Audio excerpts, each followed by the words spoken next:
السلام علیکم ورحمۃ اللہ وبرکاتہ. وعلیکم السلام ورحمۃ اللہ وبرکاتہ. کیا حال ہے سب کا؟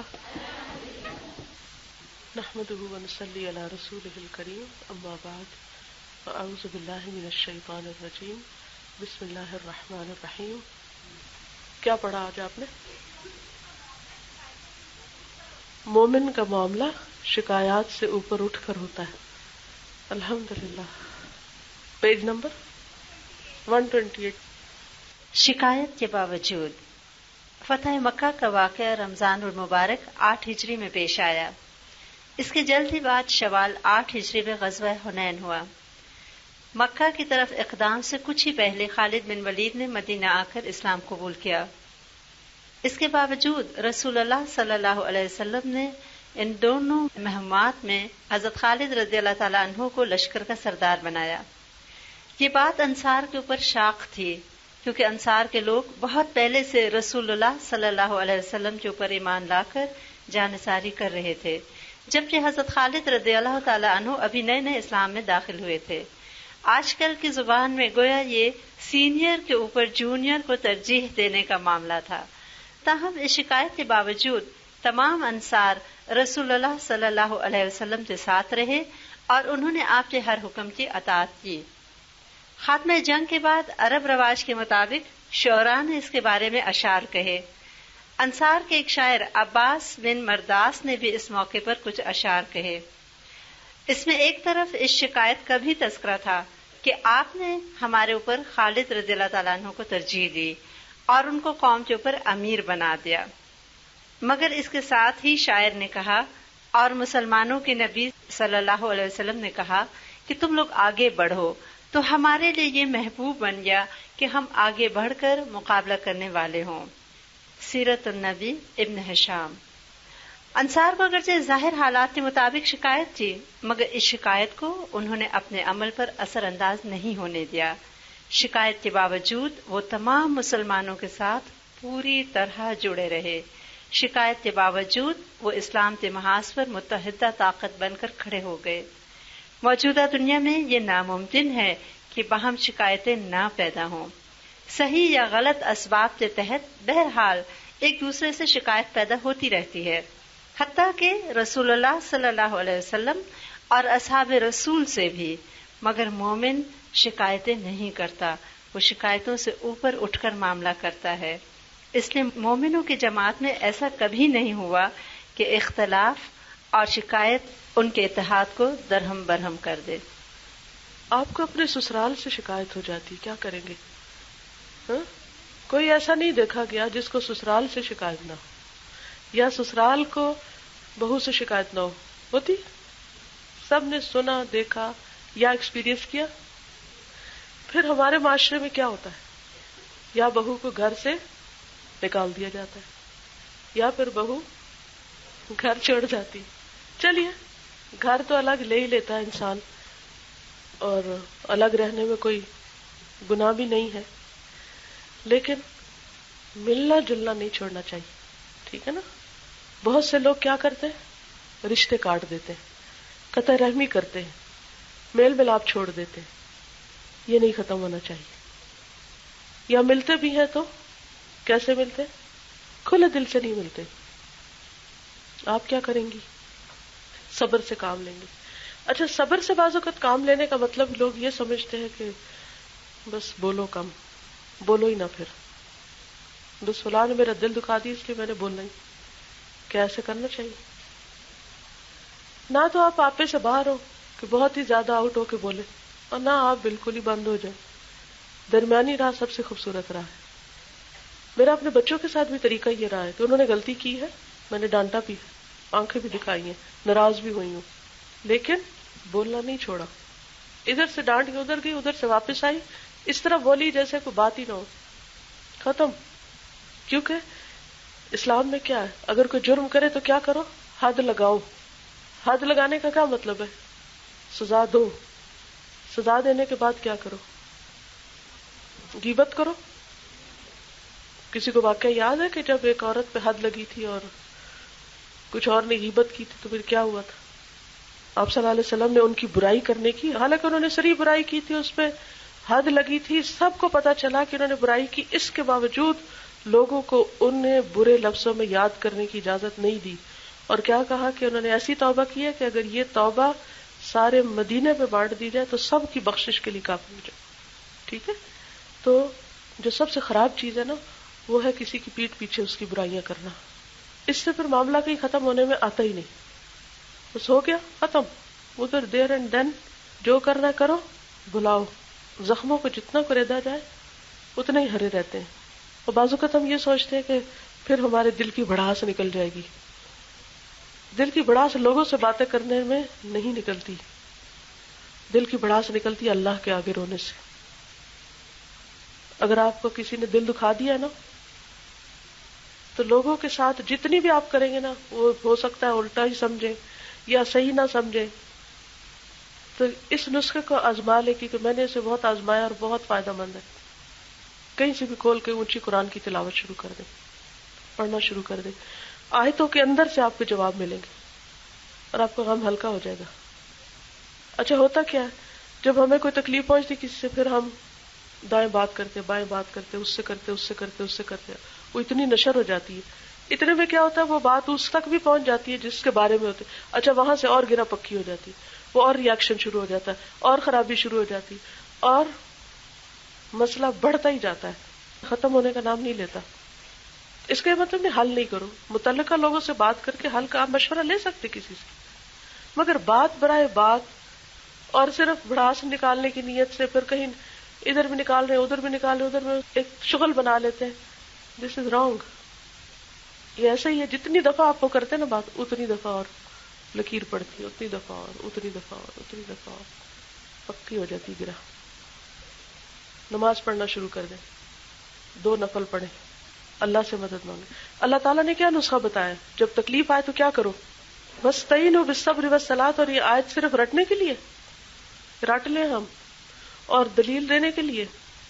یہ کرنے کے لیے. کرے تو صحیح. چلے سنت کیا تھی؟ نبی صلی اللہ علیہ وسلم کا طریقہ کیا تھا؟ آپ کیا کرتے تھے؟ اذا حزبہ امر فزع الی الصلاۃ. دوڑتے تھے نماز کی طرف. فزع کا لفظی معنی ڈرنا بھی ہوتا ہے نا. تو جب انسان کو کوئی گھبراہٹ ہوتی ہے تو انسان کتنی تیزی میں کام کرتا ہے. جب آپ ڈر میں ہوتے ہیں یا خوف میں ہوتے ہیں یا گھبراہٹ میں ہوتے ہیں تو آپ کے کاموں میں تیزی آتی ہے یا نہیں؟ کتنی؟ بہت تیزی. تو فزع الی الصلاۃ کا کیا مطلب ہے؟ تیزی سے نماز کی طرف جانا، فوراً پہلا ریاکشن، پہلا قدم. ہم کب پڑھتے نماز؟ ہماری نماز کب ہوتی ہے کسی دکھ تکلیف کے آنے پر؟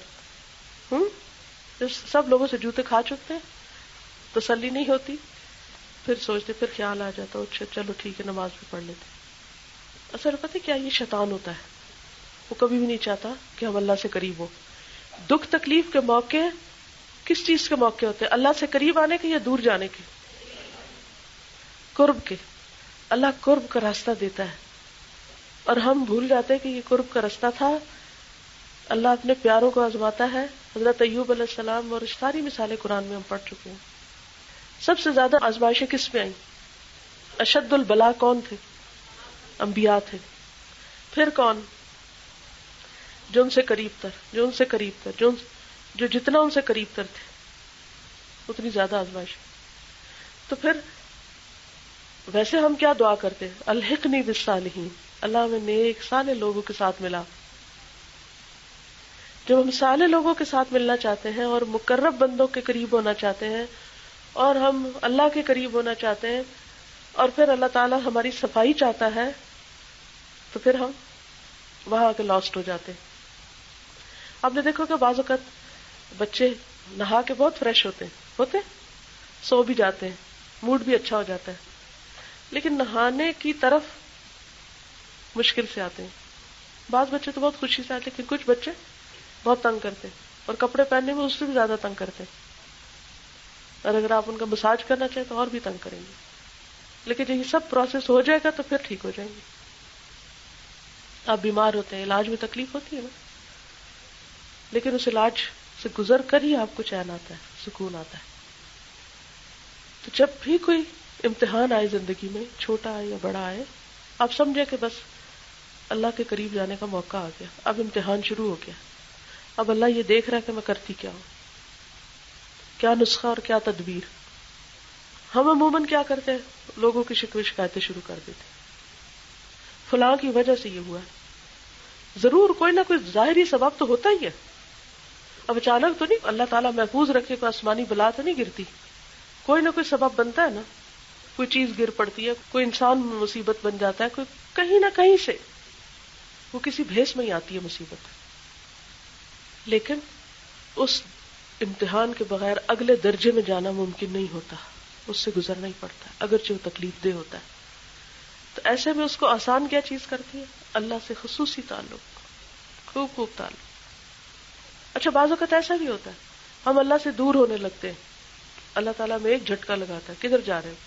یہ بھی اللہ کا پیار ہوتا ہے، کیونکہ جب درد میں انسان دعائیں مانگتا ہے نا رو کے، سچ پوچھے تو بالکل ویسی دعا نکلتی نہیں ٹھیک حالات میں، مجھ سے تو نہیں ہوتی ویسے، میں بھی آپ لوگ اچھے حالات میں بھی رو لیتے ہو اور خوشی میں بھی آپ بڑے یکسو سے دعا مانگتے ہو، لیکن میرا ذاتی تجربہ یہ ہے کہ ٹوٹے دل کے ساتھ، دکھی دل کے ساتھ رو کے جو اللہ سے دعائیں ہوتی ہیں وہ بھرے پیٹ کے ساتھ اور پرسکون نیند سے نہیں ہوتی۔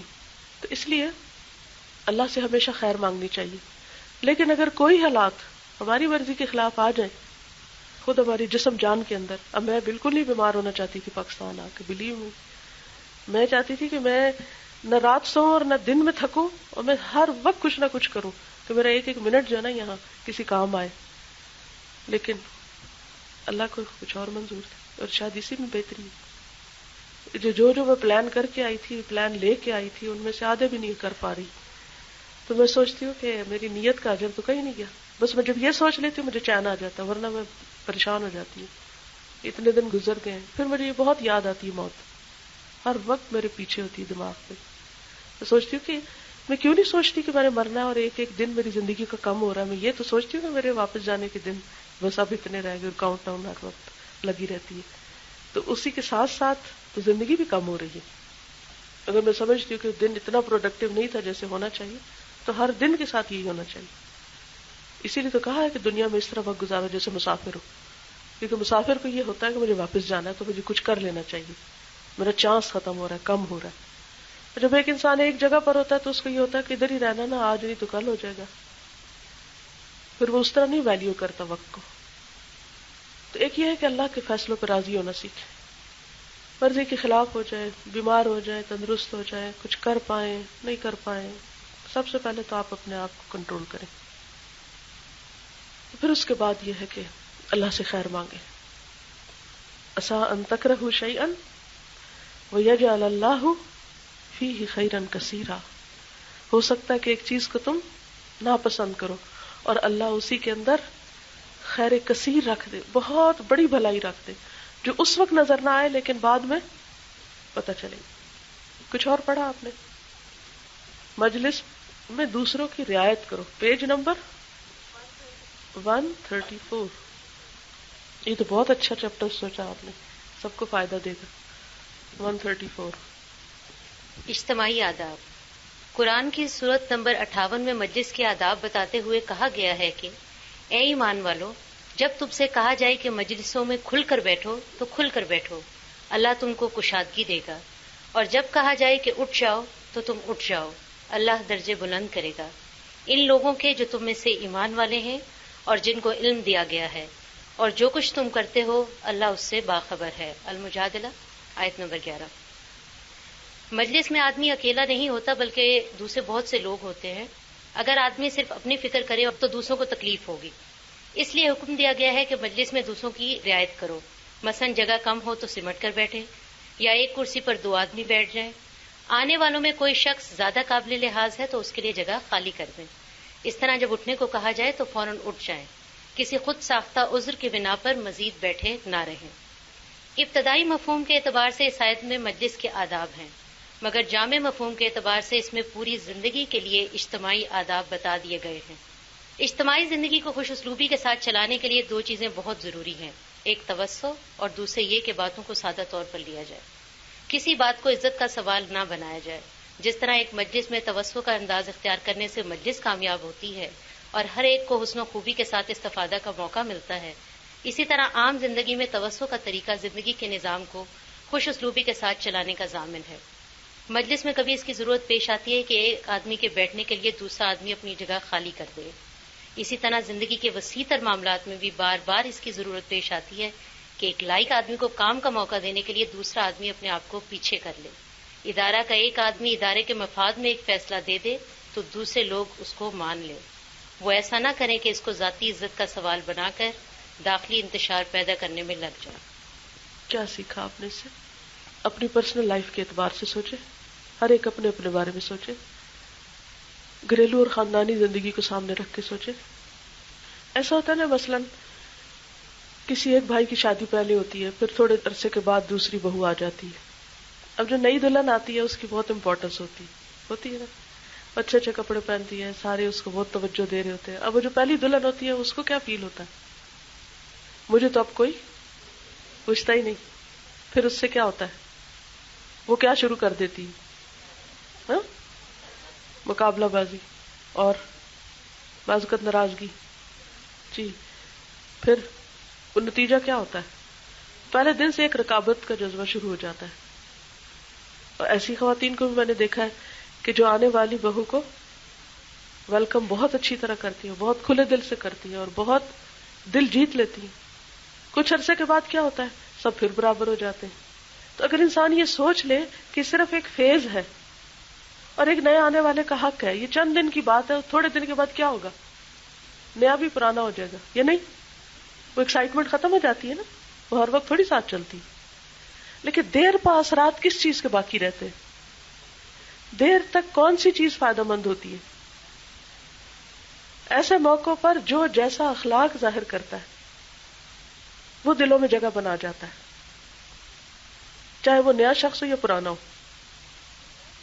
اگر نیا بھی آنے والا دل میں یہ پال کے بیٹھ جائے کہ مجھے تو کسی نے پوچھا نہیں، اور میری شادی پہ اس نے یہ کیا تھا اور وہ کیا تھا، اور مجھے کھانا نہیں پوچھا تھا، اور وہ فلانی مشکل کھڑی کر دی تھی، اور وہ بھی اس کو دل میں گرہ ڈال کے بیٹھ جائے اور کبھی پھر جواباً اچھا سلوک نہ کرے۔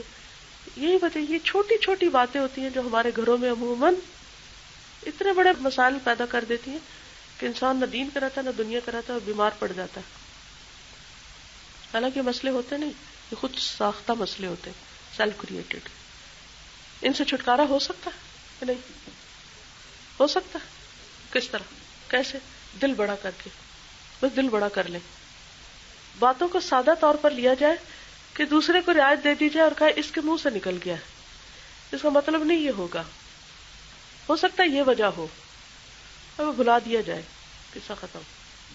ایک اور چیز ہمیں یہ بھی یاد رکھنی چاہیے کہ خود جب ہم بات کریں تو اپنے رویوں پر بھی ہم ضرور نظر رکھیں۔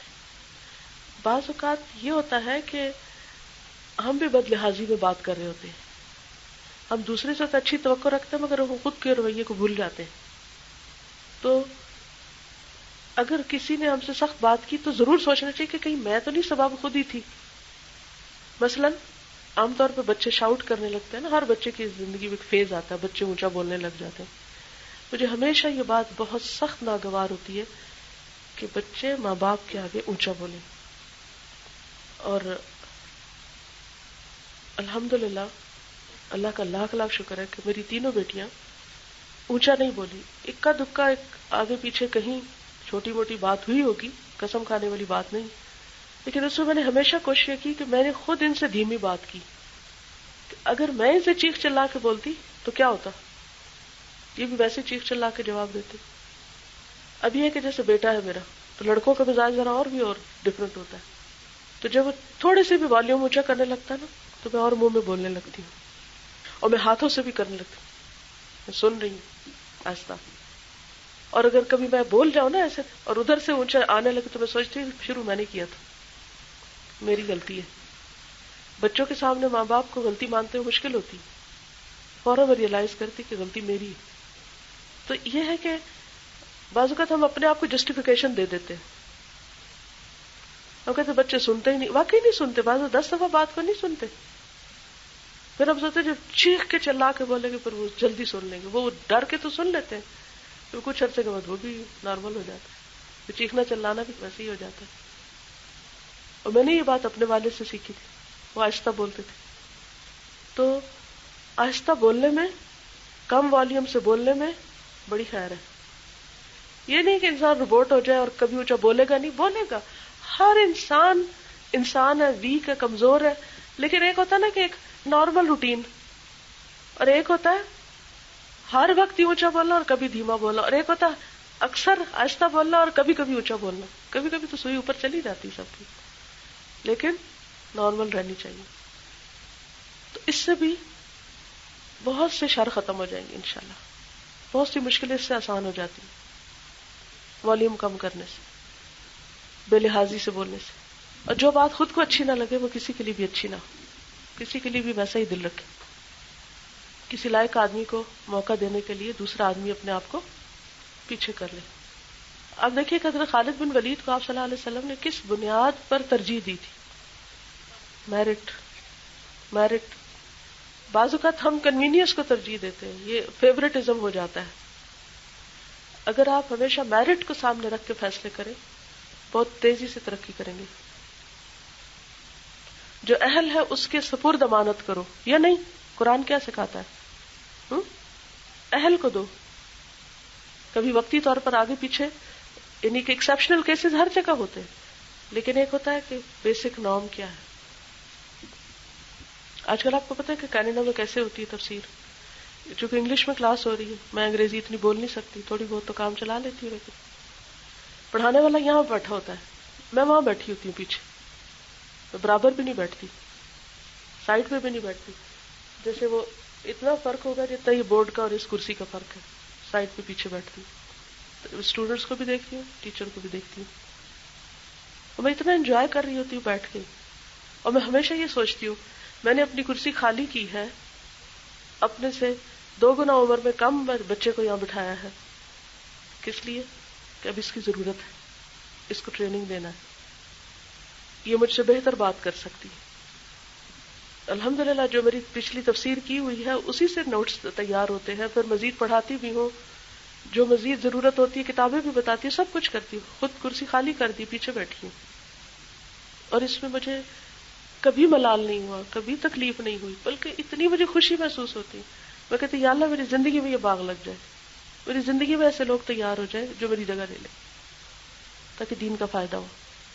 جو کچھ اللہ نے تھوڑا زیادہ جو بھی مجھے دیا ہے اور جو سکھایا ہے وہ میں دے جاؤں، اور یہ میرے سامنے کانفیڈنس پکڑ جائے. زرینہ آپا کراچی سے آئی وہاں، تو وہ دیکھ کے تو وہ حیران ہوگی، آ کے کھڑی ہوئی تو کہتی کہ میں کبھی اس جگہ کھڑی نہ ہوتی، انہوں نے اپنی کرسی خود خالی کر دی ہے تو مجھے بھی یہاں کھڑے ہونے کی ضرورت ہو گئی ہے. بہت زیادہ ادب احترام اور بہت رکھ رکھاؤ والی خاتون ہے. پھر بعد میں بھی آ کے آپ یہاں بیٹھتی ہیں.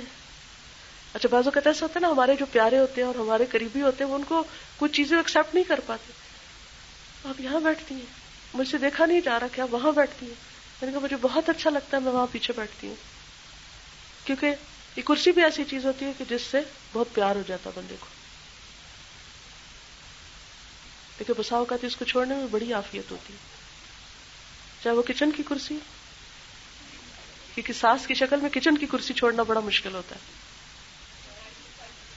گاڑی کی فرنٹ سیٹ، جی یہ چھوٹی چھوٹی جگہ ہوتی ہیں جن کو ہم کیا سمجھتے ہیں، یہ تو میرا ہی حق ہے، یہ تو میری ہی جگہ ہے، یہاں پر کوئی اور کیوں. کوئی فرق نہیں پڑتا. ہم سب کی جگہ کہاں ہے؟ کہاں ہے جگہ؟ وہ نیچے نیچے پاؤں کے نیچے بہت گہری زمین میں. اگر وہ ہمیں یاد رہے نا کچھ اچھا نہ لگے. 165 مومن بے مسئلہ انسان. مومن ایک بے مسئلہ انسان ہوتا ہے، وہ ہر حال میں اور ہر ماحول میں مسٹر نو پرابلم بن کر رہتا ہے. اس معاملے میں اس کی حساسیت اتنی بڑھی ہوئی ہوتی ہے کہ وہ معمولی درجہ میں بھی کسی کے لیے مسئلہ پیدا کرنا پسند نہیں کرتا. چنانچہ رسول اللہ صلی اللہ علیہ وسلم کے اصحاب کا یہ حال تھا کہ ایک شخص گھوڑے پر سوار ہوتا اور اس کا کوڑا زمین پر گر پڑتا تو وہ کسی کو اتنی زحمت دینا بھی پسند نہیں کرتا تھا کہ وہ اس سے کہے کہ میرا کوڑا اٹھا کر مجھے دے دو.